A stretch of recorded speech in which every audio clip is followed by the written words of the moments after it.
11 अक्टूबर 1987 रात के करीब 1 बजे थे। श्रीलंका का जाफना शहर पूरी तरह से अंधेरे में डूबा हुआ था। आसमान में चांद नहीं था और सड़कों पर एक अजीब सा सन्नाटा पसरा था। इसी सन्नाटे को चीरते हुए भारतीय वायुसेना के 4 Mi-8 हेलीकॉप्टर्स ने जाफना यूनिवर्सिटी के फुटबॉल ग्राउंड की तरफ उड़ान भरी। इस मिशन का लक्ष्य बहुत सीधा और सटीक लग रहा था। जाफना यूनिवर्सिटी की एक इमारत में लिट्टे का सबसे खूंखार लीडर वेलुपिल्ली प्रभाकरन और उसके टॉप कमांडर छिपे हुए थे। भारतीय सेना की 10 पैरा कमांडो और 13 सिख लाइट इन्फेंट्री के 103 वीर जवानों को वहां हेली ड्रॉप किया जाना था ताकि वो प्रभाकरन को जिंदा या मुर्दा पकड़ सकें। इसे ऑपरेशन पवन का सबसे बड़ा मास्टर स्ट्रोक माना जा रहा था। ऐसा लगा मानो युद्ध शुरू होने से पहले ही खत्म हो जाएगा। पहला हेलीकॉप्टर जैसे ही जाफना यूनिवर्सिटी के मैदान के ऊपर मंडराया और भारतीय पैरा कमांडोज ने रस्सियों के सहारे नीचे उतरना शुरू किया, अचानक वो खामोश रात गोलियों की गड़गड़ाहट और रॉकेट लॉन्चर्स के धमाकों से दहल उठी। चारों तरफ की इमारतों की छतों पर, पानी की टंकियों के पीछे और पेड़ों पर लिट्टे के लड़ाके अत्याधुनिक हथियारों और एंटी एयरक्राफ्ट गन्स के साथ पहले से घात लगाए बैठे थे। भारतीय सेना जिस प्रभाकरन को सरप्राइज देने गई थी, असल में प्रभाकरन ने उनके लिए एक ऐसा मौत का जाल बिछा रखा था जिसकी कल्पना किसी भी भारतीय खुफिया एजेंसी ने नहीं की थी। हेलीकॉप्टर्स को भारी गोलीबारी के बीच वापस लौटना पड़ा। 13 सिख लाइट इन्फेंट्री के मेजर बीरेंद्र सिंह और उनके 29 जवान उस मैदान में फंस गए। उनके पास छिपने की कोई जगह नहीं थी, वो चारों तरफ से घिर चुके थे। रेडियो पर मेजर बीरेंद्र सिंह की आखिरी आवाज आई, हम चारों तरफ से घिर गए हैं, भारी कैजुअल्टी हुई है लेकिन हम लड़ेंगे। अगली सुबह जब सूरज निकला तो जाफना यूनिवर्सिटी का वो हरा भरा मैदान खून से लाल हो चुका था। 13 सिख लाइट इन्फेंट्री के 30 में से 29 जवान वीर गति को प्राप्त हो चुके थे। लिट्टे के आतंकियों ने भारतीय सैनिकों के शवों के साथ जो बर्बरता की, वो इतनी खौफनाक थी कि उसे शब्दों में बयां करना मुश्किल था। ये कोई हॉलीवुड या बॉलीवुड फिल्म का सीन नहीं था, ये भारतीय सेना के इतिहास के सबसे काले और सबसे दर्दनाक पन्नों में से एक की असलियत थी। ये शुरुआत थी ऑपरेशन पवन की, एक ऐसा युद्ध जो भारत ने अपने ही पड़ोसी देश में लड़ा। एक ऐसा युद्ध जहां दुश्मन कोई दूसरी देश की सेना नहीं थी, बल्कि वही लोग थे जिनकी रक्षा करने के लिए भारतीय सैनिक वहां गए थे। लेकिन सवाल ये उठता है कि दुनिया की सबसे ताकतवर और अनुशासित सेनाओं में से एक भारतीय सेना श्रीलंका के इन खतरनाक जंगलों और अनजान गलियों में क्या कर रही थी। शांति सेना यानी द पीस कीपिंग फोर्स बनकर गए हमारे जवान अचानक लिट्टे के सबसे बड़े दुश्मन कैसे बन गए, और कैसे एक राजनीतिक समझौते ने 1200 से ज्यादा भारतीय वीर सपूतों की जान ले ली। इस अनकही और रहस्यमयी कहानी को समझने के लिए हमें इतिहास के पन्नों को थोड़ा पीछे पलटना होगा। हमें जाना होगा श्रीलंका के उस दौर में जब वहां की धरती पर नस्लवाद और नफरत का बीज बोया जा रहा था। साल 1948 में भारत की आज़ादी के ठीक 1 साल बाद श्रीलंका, जिसे तब सीलोन कहा जाता था, को ब्रिटिश राज से आज़ादी मिली। लेकिन आज़ादी के साथ ही इस खूबसूरत आइलैंड नेशन में एक गहरी दरार पैदा हो गई। श्रीलंका में मुख्य रूप से 2 समुदाय थे, बहुसंख्यक सिंघली जो बौद्ध धर्म मानते थे और अल्पसंख्यक तमिल जो मुख्य रूप से हिंदू थे और श्रीलंका के उत्तरी और पूर्वी हिस्सों में रहते थे। इनमें से कई तमिलों के पूर्वज भारत के तमिलनाडु से ही श्रीलंका गए थे। आज़ादी के बाद सत्ता सिंघली नेताओं के हाथ में आई। साल 1956 में श्रीलंका सरकार ने सिंघला ओनली एक्ट पास कर दिया। इसके तहत सिंघली भाषा को एकमात्र आधिकारिक भाषा बना दिया गया। सरकारी नौकरियों, शिक्षा और राजनीति में तमिलों के साथ भारी भेदभाव होने लगा। तमिलों को लगने लगा कि उनके ही देश में उन्हें दोयम दर्जे का नागरिक बना दिया गया है। दशकों तक तमिलों ने शांतिपूर्ण तरीके से अपने हकों की मांग की, लेकिन जब उनकी आवाज को पुलिस और सेना की गोलियों से दबाया जाने लगा तो शांतिपूर्ण विरोध ने हिंसक रूप ले लिया। 1970 के दशक तक श्रीलंका के उत्तरी हिस्से में कई छोटे छोटे तमिल उग्रवादी गुट पनपने लगे, जो अब सिर्फ अधिकारों की नहीं बल्कि एक अलग देश तमिल ईलम की मांग कर रहे थे। और इन्हीं गुटों में से एक गुट सामने आया जिसने आगे चलकर पूरी दुनिया में आतंक का एक नया और खौफनाक चेहरा पेश किया। इस गुट का नाम था लिट्टे, जिसका पूरा नाम liberation tigers of Tamil Eelam था, और इसका नेता था एक 18 साल का युवा वेलुपिल्लई प्रभाकरन। प्रभाकरन कोई आम नेता नहीं था, वो एक ऐसा रणनीतिकार था जिसके लिए इंसान की जान की कोई कीमत नहीं थी।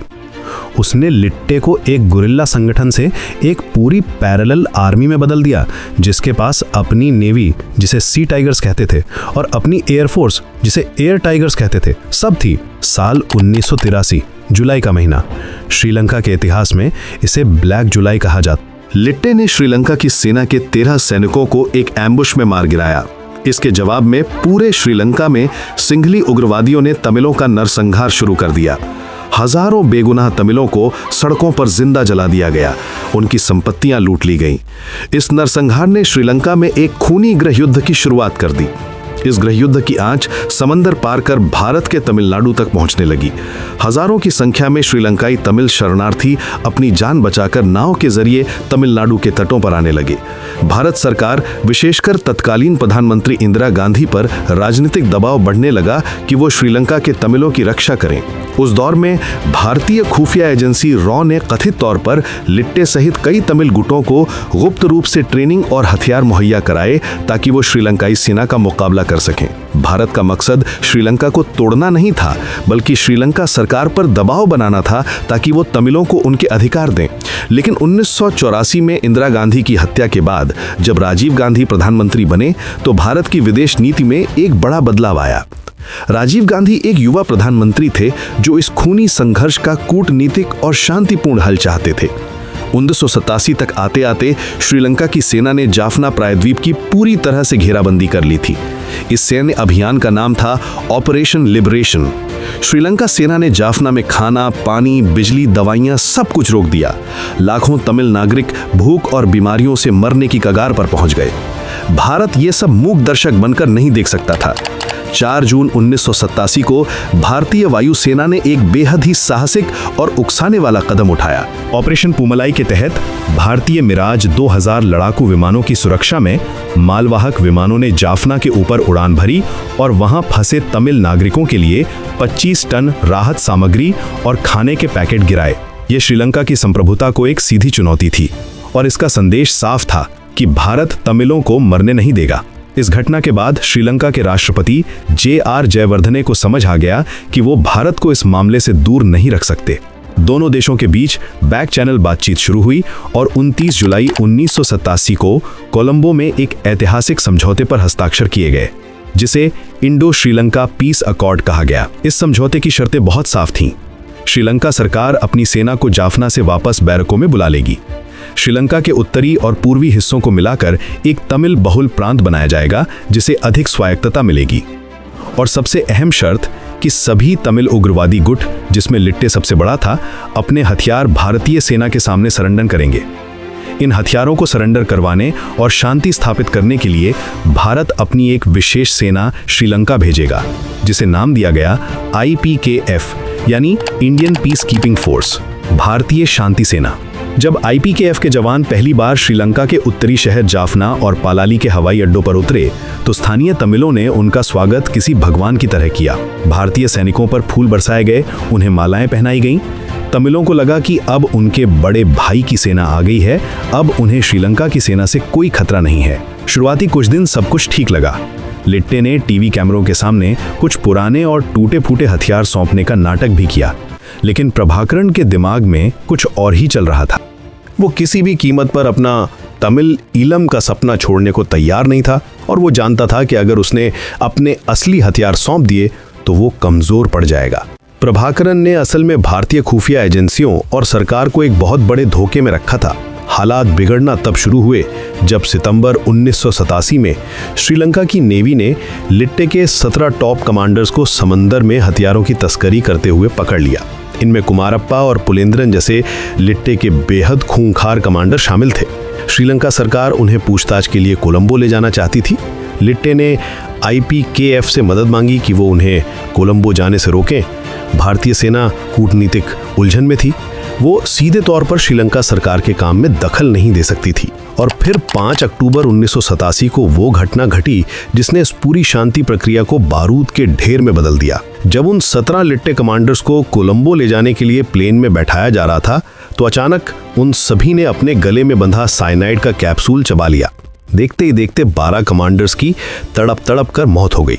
प्रभाकरन इस घटना से बौखला गया। उसने इसका पूरा इल्जाम भारतीय शांति सेना पर मढ़ दिया और IPKF के खिलाफ सीधे युद्ध का ऐलान कर दिया। शांति का दूत बनकर गई भारतीय सेना अब एक अनजान देश में एक ऐसे दुश्मन के खिलाफ खड़ी थी जिसे कल तक वो अपना दोस्त मानती थी। यहीं से शुरू हुआ असली ऑपरेशन पवन।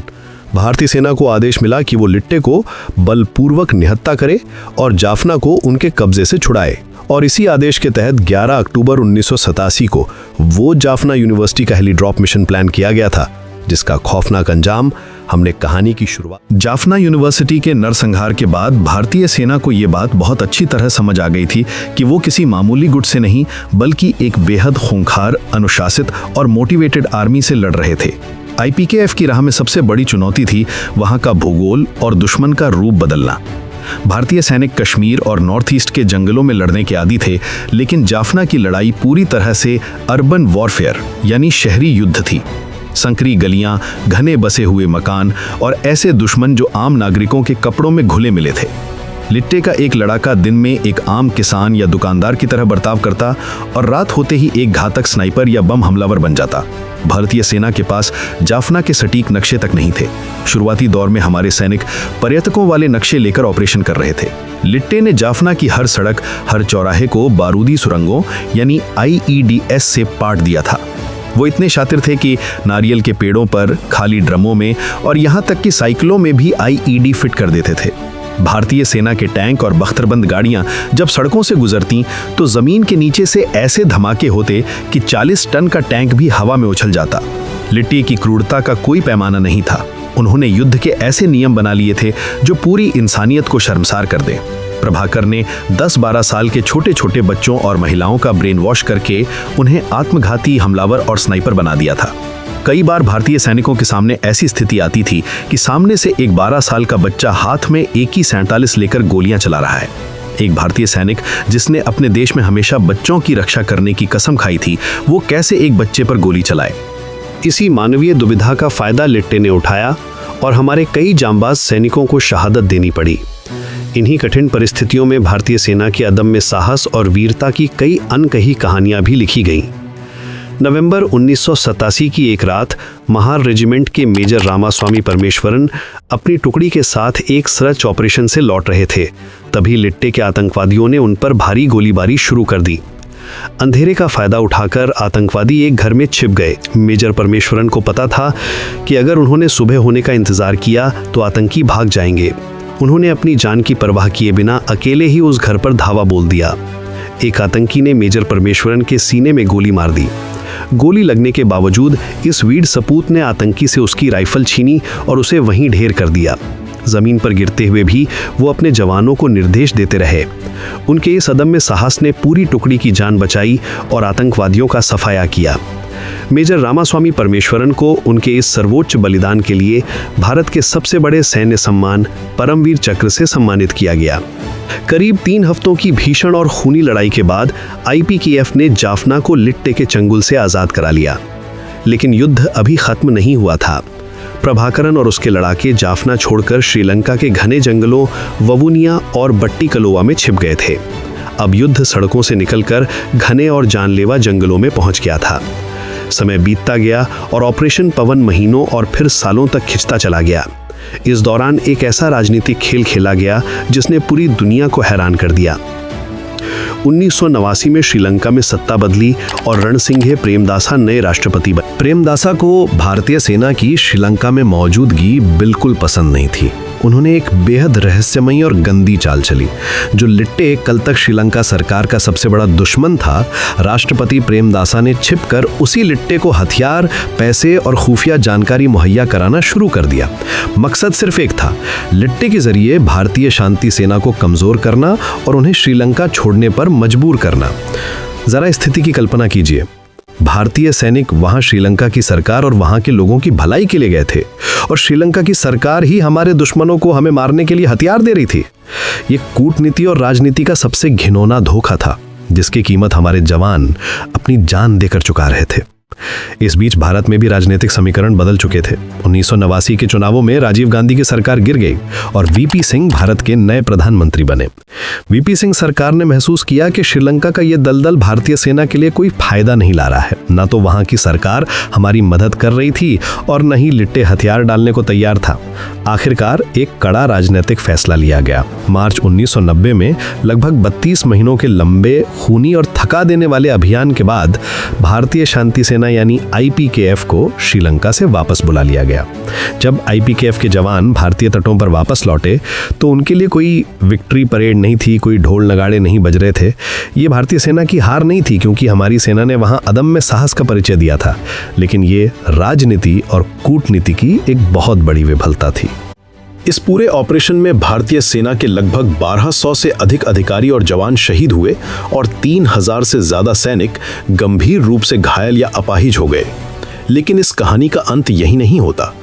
लिट्टे और प्रभाकरण ने भारतीय शांति सेना के इस दखल को कभी माफ नहीं किया। प्रभाकरण के मन में पूर्व प्रधानमंत्री राजीव गांधी के खिलाफ नफरत की एक ऐसी आग जल रही थी जिसका अंजाम इतिहास के एक और काले दिन के रूप में सामने आया। 21 मई 1991 तमिलनाडु के श्रीपेरबंदूर में राजीव गांधी एक चुनाव रैली को संबोधित करने पहुंचे थे। थानू नाम की एक लिट्टे की महिला आत्मघाती हमलावर, सुसाइड बॉम्बर, फूलों का हार लेकर उनके पास पहुंची। जैसे ही वो उनके पैर छूने के लिए झुकी, उसने अपनी कमर पर बंधे आरडीएक्स विस्फोटकों को उड़ा दिया। एक भयानक धमाके में भारत के पूर्व प्रधानमंत्री और कई बेगुनाह लोगों की जान चली गई। ऑपरेशन पवन की चिंगारी ने भारत के एक बड़े नेता की बलि ले ली थी। श्रीलंका का यह खूनी गृह युद्ध अगले 1.5 दशक तक और चलता रहा। आखिरकार मई 2009 में श्रीलंकाई सेना ने एक बेहद आक्रामक और क्रूर सैन्य अभियान में लिट्टे को पूरी तरह से खत्म कर दिया। नंदिकादल के दलदल में वेरुपिल्ली प्रभाकरण मारा गया और उसके साथ ही लिट्टे के आतंक का अंत हो गया। आज जब हम इतिहास के पन्नों में झांकते हैं तो ऑपरेशन पवन और आईपीकेएफ के जवानों की शहादत पर अक्सर खामोशी छा जाती है। इसे अक्सर भारत का वियतनाम कहकर भुलाने की कोशिश की जाती है। लेकिन क्या उन 1200 से ज्यादा जवानों की शहादत को सिर्फ एक राजनीतिक भूल कहकर भुलाया जा सकता है? वो जवान किसी राजनेता के निजी फायदे के लिए नहीं गए थे। वो अपने देश की वर्दी पहनकर अपनी मातृभूमि के आदेश पर एक अनजान धरती पर शांति स्थापित करने गए थे।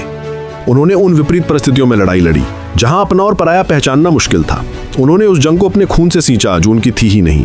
ऑपरेशन पवन सिर्फ एक सैन्य अभियान नहीं था। ये राजनीति की भूल भुलैया, खुफिया एजेंसियों की नाकामी, दुश्मनों के धोखे और सबसे बढ़कर भारतीय सैनिकों के उस सर्वोच्च बलिदान की कहानी है जिसे कभी वो सम्मान नहीं मिला जिसके वो हकदार थे। अगली बार जब आप भारतीय सेना के शौर्य की बात करें तो 1948, 1965 और 1971 और करगिल के साथ साथ उन अनसुने नायकों को भी याद जरूर कीजिएगा जिन्होंने जाफना की उन खूनी गलियों में तिरंगे की शान के लिए अपनी आखिरी सांसें ली थी। कोटि कोटि नमन है ऐसे महान वीरों को हमारा। दोस्तों, उन महान वीरों के लिए कमेंट में जय हिंद जरूर से लिखिए।